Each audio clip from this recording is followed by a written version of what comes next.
good. Hi, and welcome back to This Week in Voice, Season 4, Episode 6. My name is Bradley Metrock. I'm CEO of a company called Score Publishing based in Nashville, Tennessee. Very thrilled to have as our guest today, Katherine Prescott of VoiceBrew. Katherine, say hello. Hey, Bradley. Hey, everyone. Thank you so much for having me on the podcast this week. I'm very excited to be here. Katherine, you got a great thing going on with your newsletter and the community that you've cultivated. Share with us, take a minute, let it breathe and share with us who you are and what you do. So I'm the founder and editor of VoiceBrew, and VoiceBrew is a daily email newsletter that helps people get the most out of Alexa. We started in January of this year, and we're now at over 25,000 email subscribers, which is, really exciting. We also publish comprehensive guides on our website covering almost all of the key Alexa features. So everything from routines to smart home to important topics like privacy. And our mission is really to help people get the most out of Alexa. Millions of people have access to Alexa, but the vast majority of those people are really just at the tip of the iceberg in terms of what they're getting out of Alexa. And I want to help change that with VoiceBrew. And I know, Bradley, that this is also something that you're very focused on with the upcoming release of your book, which is coming out pretty soon, right? It's right around the corner, we're let's just say we're in the final throes. So everybody listening and watching knows, honored to have Katherine write the foreword for More Than Just Weather and Music, 200 Ways to Use Alexa. It's perfectly on brand for everything that she's doing. And if you haven't taken the time to subscribe to VoiceBrew, you don't know what she's talking about, you don't know anything about it, go Google it and go get yourself subscribed, because you're missing one of the best newsletters in the game. Katherine, thanks for joining us. Thanks, Bradley.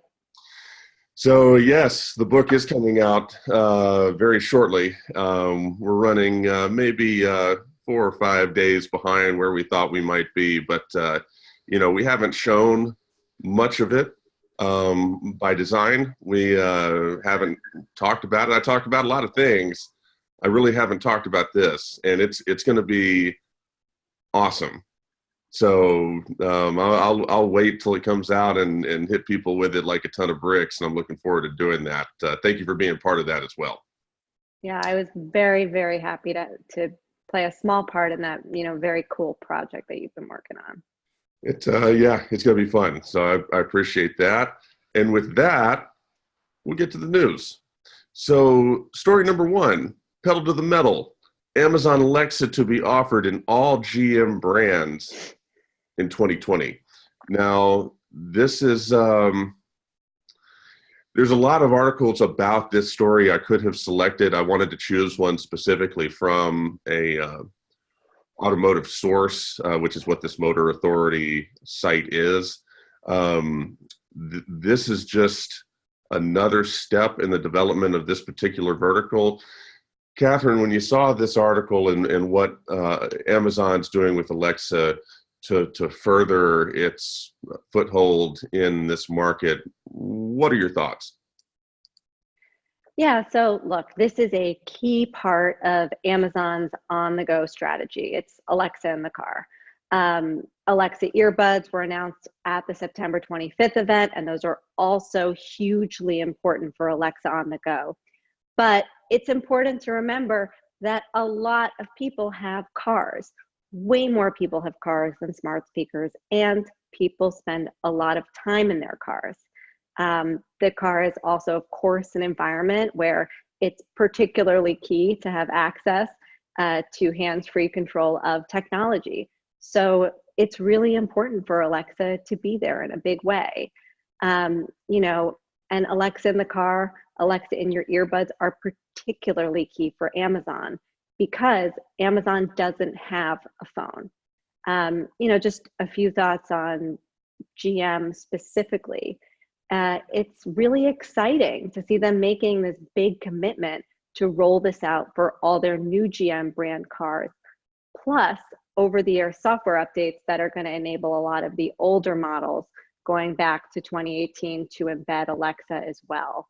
It sounds like they've really done their research to discover that consumers prefer to have the same voice assistant in their cars that they use at home, and that makes a lot of sense. But this move also really shows that GM believes that access to Alexa is going to be something that people consider when they're making purchase decisions. And it'll be interesting to see kind of how that bears out. And I'm sure many of the automakers out there are going to be, looking at this as a reference case as well. And also along those lines, another key point is that it's really important to point out how this implementation of Alexa in the car is different from what Toyota, Audi, BMW, and others have done with Alexa. As others have pointed out, GM is really the first to truly embed Alexa in the car. Alexa can be the sole voice assistant in your GM car. You now actually get to select either Alexa or GM's legacy assistant. So that's something very new.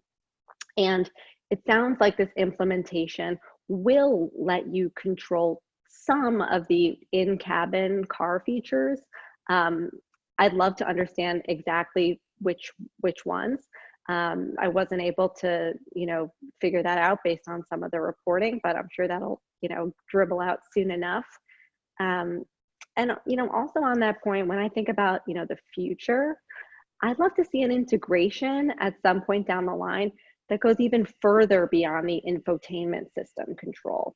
Something that lets you say, hey, Alexa, turn on the windshield wipers, open the trunk, things like that. And, when I was thinking about this, for those of us who, from time to time, have rental cars, this would be particularly helpful because, when you get into a car you've never driven before, sometimes you have to futz around and kind of find all that stuff. And it would be nice to just be able to voice control some of it.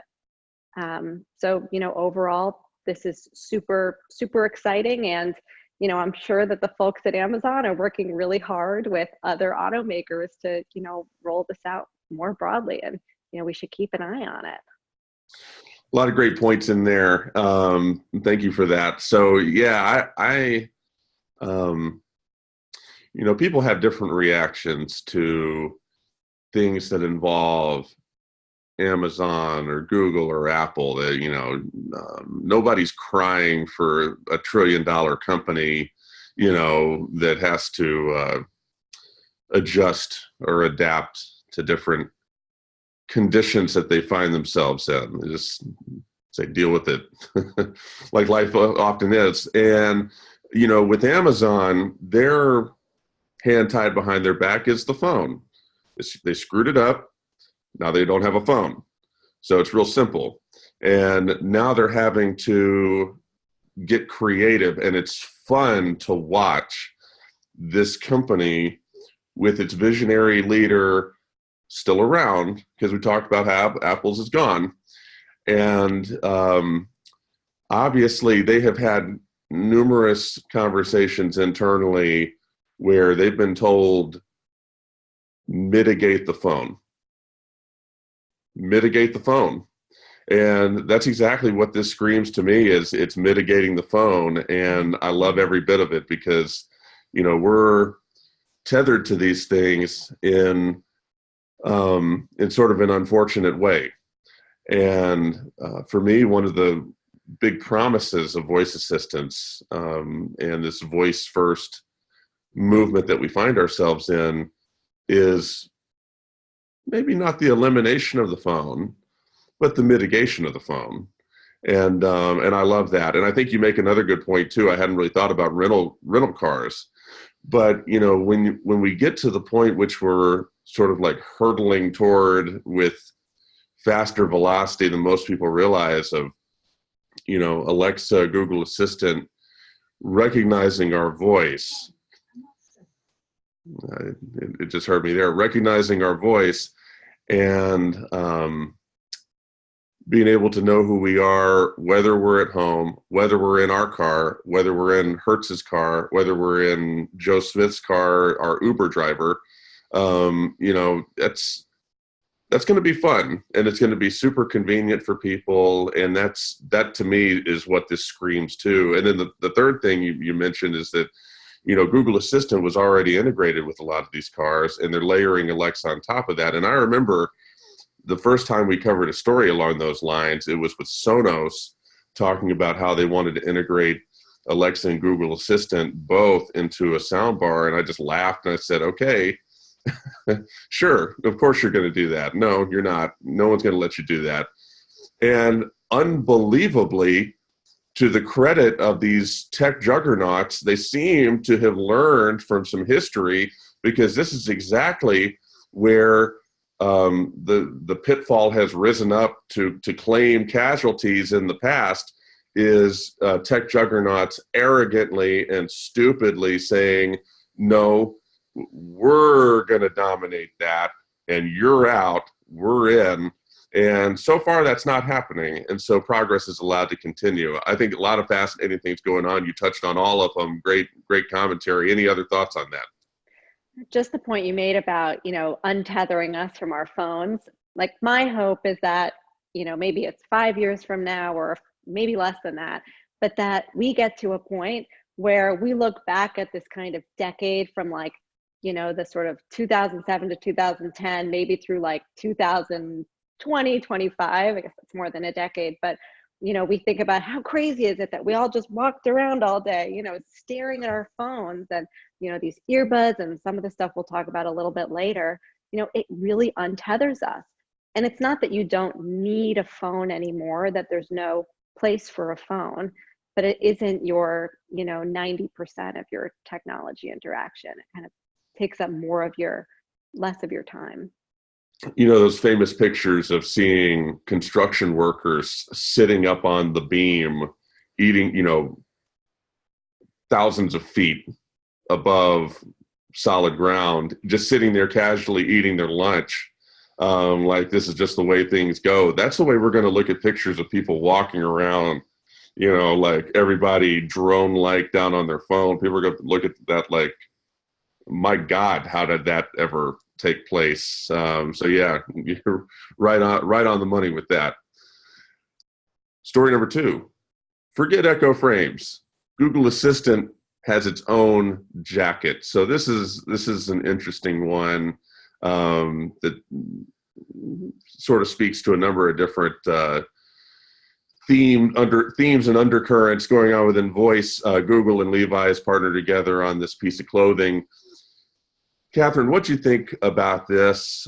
Is this something we're going to see more of? Is this an experiment that's bound to fail? What are your thoughts when you look at this here?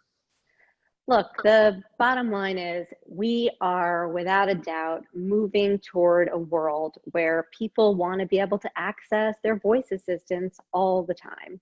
And the question is, will access be in everything that we wear?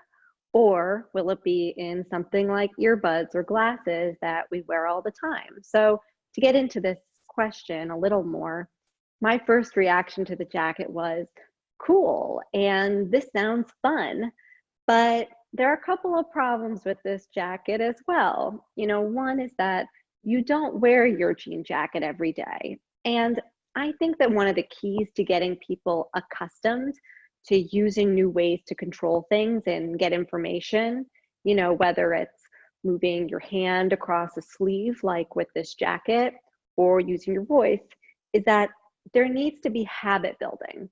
It's hard to get someone to change a sporadic behavior, just quite frankly, because they forget to make the change. And, you know, on a, you know, related but separate point, of course, to get someone to change their behavior, you know, the new experience, you know, it has to be, you know, say 10 times better than the previous experience, and or the ingrained experience. And, you know, I don't think it's 10 times better to get the time by moving your hand across the small part of your jacket sleeve in a specific way versus, just glancing at your phone or your watch. So that being said, I do love seeing a novelty product like this because it really has the potential to spark ideas for other wearable technology that could be really transformational. And Bradley, when I saw that you included this story, I was excited because I thought it would also give us, a quick opportunity to talk about the Echo frames as well. Also somewhat of a novelty item for sure. But what's nice about the frames is that, even versus the Echo buds, is that people wear glasses all day and almost every day. And that means constant access to Alexa. And it also means that it's conducive to habit building. So, while I think Amazon is certainly testing the water on this, if the frames end up being a surprise breakout success, I wouldn't be too shocked. And then on that last point too, you could also say, when the Echo first came out, it was certainly a novelty product as well. And, look at where we are today. No doubt. And it's been interesting to see as we've gone along. So we've had these mainstream voice assistants a couple of years now. They've been with us, and we have figured some things out collectively. And one of those things that we have figured out is that you best bring the voice assistant into a specific vertical with the vertical's use cases in mind. So forget trying to shoehorn in Alexa or Google Assistant or Siri or Cortana or Bixby, or there's Alexa going off again.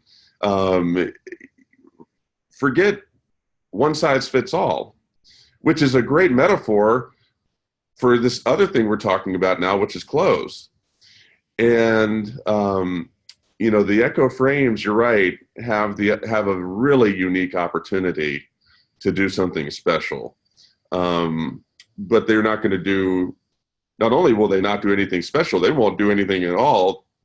If it's just, oh hey, let's just include Alexa as a token bonus feature, extra bullet point on the marketing plan, lazily implemented, thoughtlessly executed.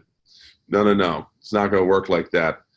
If they can, and I'm sure, we've seen enough of this now to know, that it's a reasonable expectation that Amazon will bring that to the party, some sort of thought process on, okay, this is a unique situation that calls for some sort of unique use case. What is it? Let's figure it out. Same thing for this jacket. You're right. You're not going to, let's say most people would not wear the same item of clothing every day. I have seen exceptions in my time. I think back to what some friends of mine did in college. There was people that would never stop wearing certain things. I won't go into that. And, but most people don't work that way. And so it is interesting to think about, how do you execute Google Assistant in a piece of clothing that's worn periodically?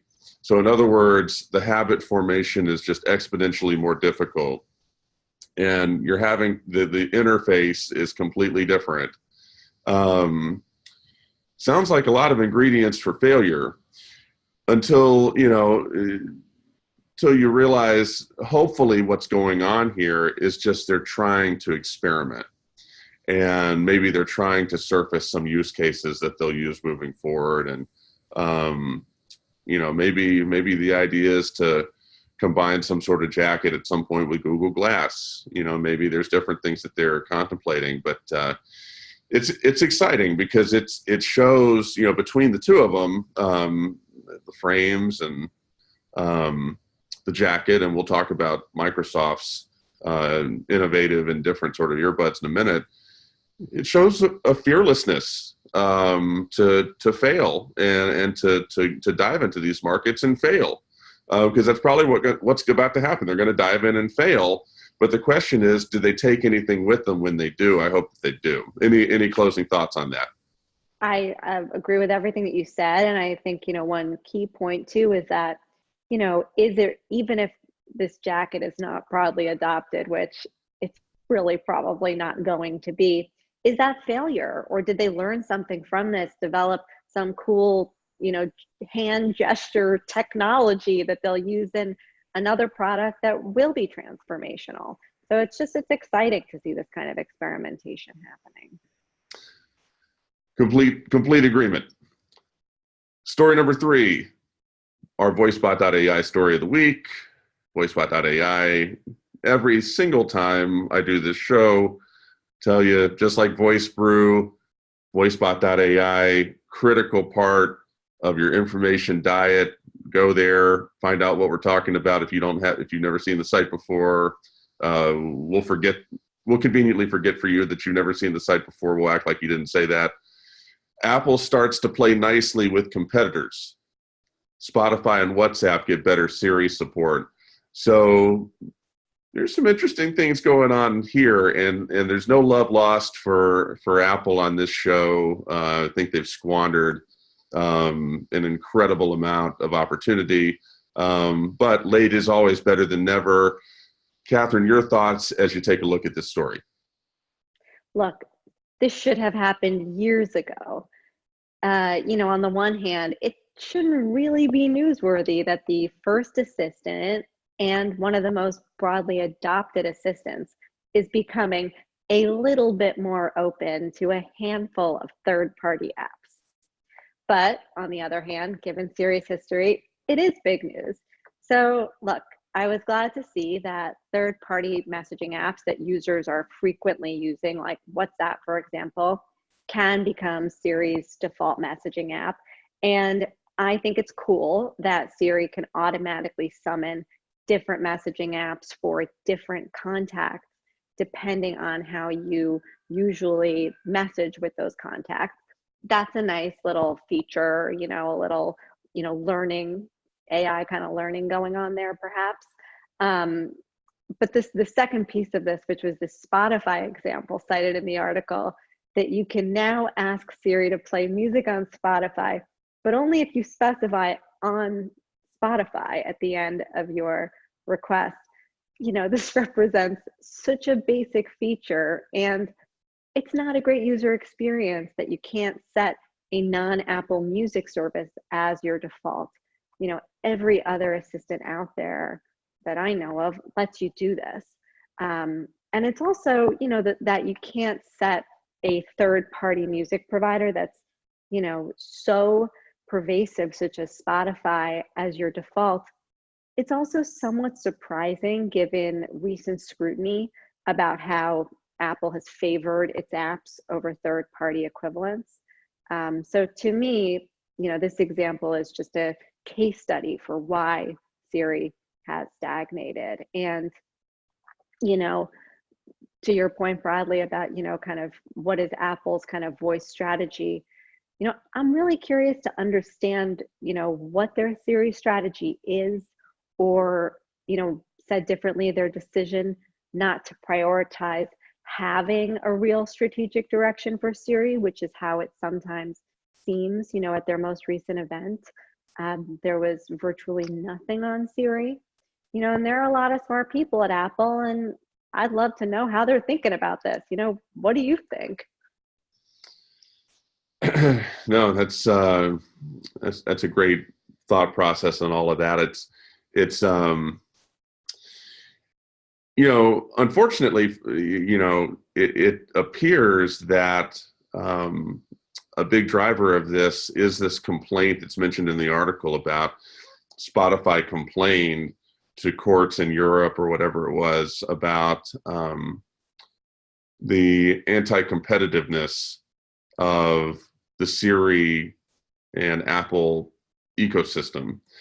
And, you know, uh, Apple under Steve Jobs might have been deft enough, able to execute enough, have enough foresight and enough vision to where they don't have to do a damn thing. They can sit there, they can sit back and do what they want to do, and they've got their finger on the pulse enough to be able to roll like that. But it, with Tim Cook, it's Tim Cook brings a different skill set and a different set of experience, and he's still trying to play by a lot of Steve Jobs's pages in his playbook, and you see the problems, unfortunately, they're probably only doing this because they heard that horrible word that's like their kryptonite, anti-competitiveness or monopoly or all those sorts of things that get them afraid, like an elephant running away from a mouse. And I don't know. You're right. It is real basic. It's a great illustration of how behind they are. It seems like they're sort of being dragged, kicking and screaming. Someone told them they're going to eat their vegetables now, and they're mad, and they're real mad. And yeah, it's somewhat humorous. It's somewhat pathetic, but all in all, you at least have to say they're moving in the right direction. And as I've said a bunch of times, Apple's change is not going to come with Tim Cook as the CEO. It's not going to come with somebody who reported to Steve Jobs for years and years as the CEO, and somebody who's got by the last 5 years doing what this guy's done or not done. It's not going to happen. It's just not. And so I'm hopeful, speaking to the previous stories, that Amazon and Google both are effective at reducing the importance of and the significance of the mobile phone, and just attacking Apple's main revenue stream to where, reeling in pain, they've got to make changes. And because that's the only way they're going to. It's like anybody else. They're not going to make changes because, unless someone has a gun to their head saying, you got to do this now. So, yeah, it's interesting to watch, but I think there's possibly more bad than good here, but at least there's some good, which we haven't been able to say about every Apple story we've seen. Any other thoughts on this? Yeah, the one other thing I'd add is that, when we, look at, how Apple is communicating about its sort of forward-looking strategy, they're really playing up more of a services narrative. And of course, wearables and, AirPods are becoming an increasingly important source of revenue for them as iPhone sales growth is sort of tapering off. And, I would think that Siri and having a really robust voice assistant would certainly buttress their, wearables strategy, and make AirPods even more compelling. And there could also be interesting opportunities to deliver certain services via Siri. So perhaps it could even sort of, if they really did double down on Siri at some point, it could kind of play into that as well. So just sort of another, reason why I'm surprised that they have shown so little focus on Siri, at least outwardly. Who knows what they're doing internally, Maybe they'll come out with some huge announcement, which they could absolutely do, and we'll all be kind of thinking, we should have given them more credit all along. So that's certainly a possibility. And I think every story we've ever done on Apple has concluded with that sort of like optimistic sounding hope about the future. And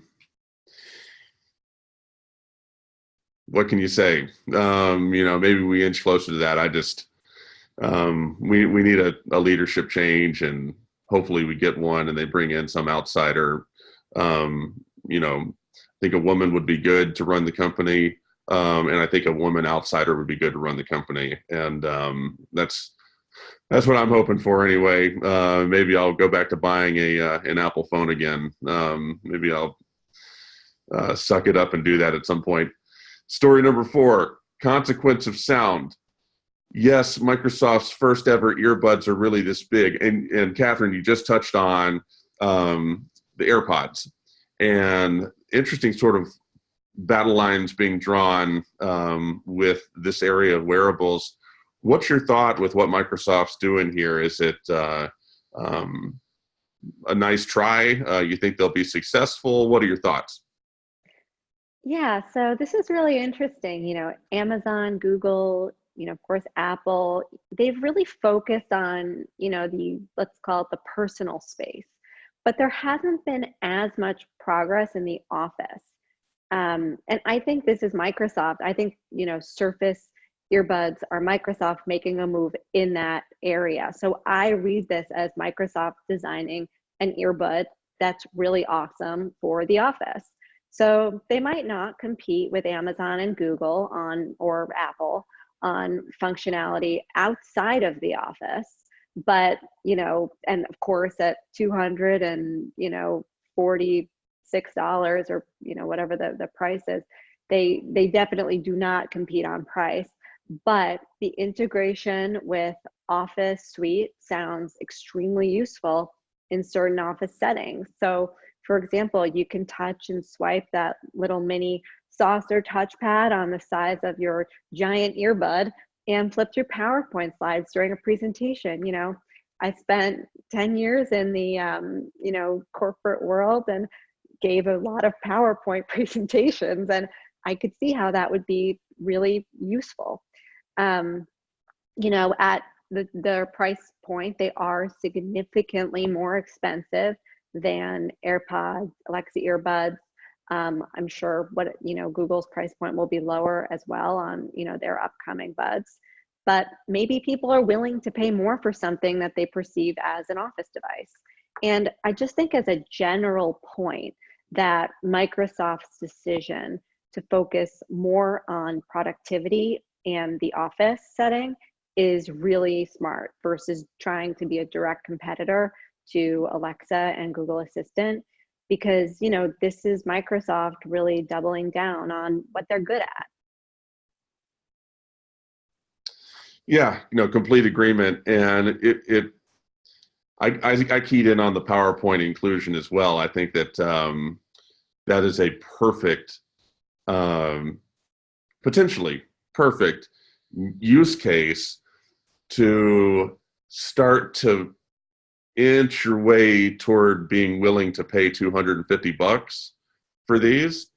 The interesting thing to me is thinking it a step or two down the road and saying, all right, Microsoft is using PowerPoint as a competitive advantage to justify this price premium. That is the type of thing that you see with ecosystem defense. It's like we've created this ecosystem and we're going to use its best attributes to justify price premiums on new products and entrance into different markets. And it doesn't entirely jive with the way that voice is moving and some of the things we've already touched on. What does that mean? Microsoft's not going to allow Alexa earbuds to interact with PowerPoint? Because if so, that would be different than this sort of laissez-faire, open, everything goes sort of Microsoft we've gotten accustomed to under this new CEO. And so it's interesting. It's interesting to see what's said about these earbuds and to try to reconcile that with how this may end up playing out. I don't know. It'll be interesting to watch, but I'm all for more entrance in the space. I can tell you that because that'll make it better. Any additional thoughts on that? Yeah, I mean, Cortana has been around for a while, so but something that this kind of made me think about is this new kind of interoperability initiative that we're seeing with that Amazon is spearheading, where the idea is that there could be a world where there would be, lots of sort of mini assistants that go really deep on their sort of specific subject matter expertise. And, I don't want to call Cortana a mini assistant because, they've been around for a while and, have an incredibly robust presence. But at the same time, I almost think that, yes, you can access Cortana via Alexa, but when you're in the middle of the meeting, do you want to say, hey, Alexa, ask Cortana to change to the next slide? Like these AirPods, these Surface earbuds are a nice example to me of, sometimes it does make sense to be able to interact directly with an assistant, even if you could access a lot of that assistance functionality via Alexa or Google Assistant, or like, one of the sort of one of the bigger assistants, kind of multifunctional assistants today. It's nice that there's that little touchpad and you could just do it without having to say anything.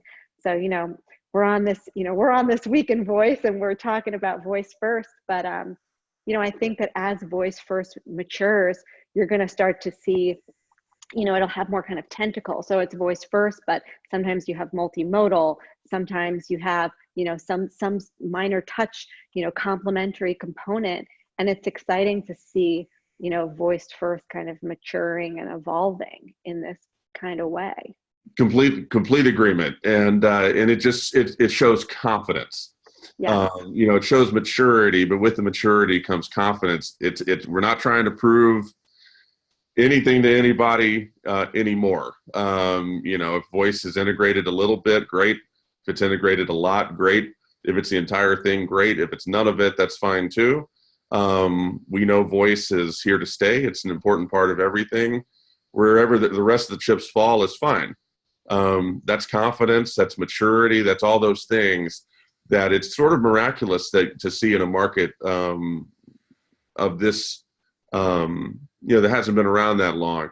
But, it's like we were talking about earlier, these tech players have done a good job of showing the maturity themselves. And that's really the only reason we're having that discussion. Moving on to story number 5. Always try to include something bizarre, a little off the beaten path. And we found it here. Could a robot be prime minister? Machines will soon be smart enough to run the world, says a futurist. Anything a human does, a machine can do dramatically better, says Zoltan Istvan. And interesting article here, primarily focused on Canada, but a lot of interesting takeaways. Katherine, when you saw this, what was your reaction? My reaction is a flat out no. A robot will not be prime minister. And here's why. AI is good at a lot of things, but one thing AI is not good at is replicating human connection. And a second thing AI is not good at is AI is not creative. And the challenge with teaching AI, on the human kind of connection point, the challenge with teaching AI to have, the human touch, shall we say, is that things like compassion, trust, human connection, those are not objectively measurable. And therefore, they're not really trainable for an AI.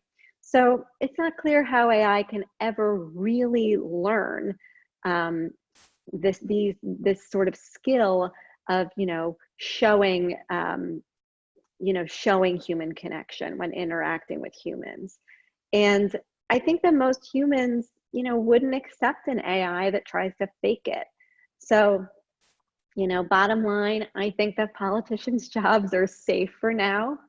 I also think that, there are a lot of jobs that are safe for now. Any job that really requires human connection, which is so many of the jobs, not every job out there, but a lot of the jobs out there, teachers, people who take care of the elderly, nurses, bartenders, therapists, really any job that requires human connection to do it well is not going to be replaced by AI. And that definitely includes prime ministers and politicians in my mind. Yeah. The moment I saw this article, I knew that this had to be included. It's just a must. Like, it wasn't even a question. Um, you know, so I'm born and raised in the South. Born and raised in Birmingham, Alabama. Moved to Nashville in 1999. Met my wife here. Never left. And you know, 2012, 2008. Before that, had a guy, president of the United States, that people were mad. People were mad. And even before that, Bush, people were mad. Clinton, people were mad. Obama, people are mad. Trump, people are mad. Whoever's next, Trump for another 4 years, or Elizabeth Warren, or whoever, people are going to be mad. Whoever's next, they're going to be mad. It's hard to visualize the threshold for quality that AI would have to hit to even be in the ballpark of having this conversation with more than just this one dude who says anything a human can do and AI can do better. Well, guess what? You just lost me right there. But anyway, it's the thing I do find interesting about this is that, as we see with technology and as we see with movements, of different types, where you have one person saying something bold enough to put their name on some sort of statement or thought process, you've got many behind them that perhaps are thinking it, and they just would never put their name to it. They can't put their name to it. It would be irrelevant for them to put their name to it, but yeah, they're thinking it. They can buy that. So it's interesting just to note that the presence of one person saying this means we have some people who actually sit around and think that this is possible. And that's interesting, because it shows sort of the vector of it all, the way we're moving, and maybe at some point we can get there. But no, of course not. Alexa, can't even hook you up. There she is again. Alexa and Google Assistant can't even connect you to the New York Times bestseller list as much as you should be, or they can't, unreliable in all sorts of basic use cases. We're not even close to giving nuclear codes to an AI. And people can get mad about a human being, but getting mad about an AI would be a whole other animal. I don't think any of us are ready for that. Any closing thoughts on any of that? I'm definitely not ready for that either. Yeah. And thinking about, I think all the time about what next year will be like, because here in the United States, obviously, as you know, this story is written about Canada, but and we have a lot of people in Canada who listen and watch the show. But here in the United States, the political environment is, the word that comes to my mind is untenable. And so no, this is far from anything that we're able to take on at this current time. Thank you very much. Thanks for the thought. Check back 50 in the next 50 years. Katherine, thank you very much for being on the show. Thank you very much for bringing your deep expertise, your experience, your knowledge, your perspective, not just to me, but to our audience as well. It's greatly appreciated. Great being here with you, Bradley, and really enjoyed our conversation today, as always. For This Week in Voice, Season 4, Episode 6. Thank you for listening or watching if you're watching on YouTube. Until next time.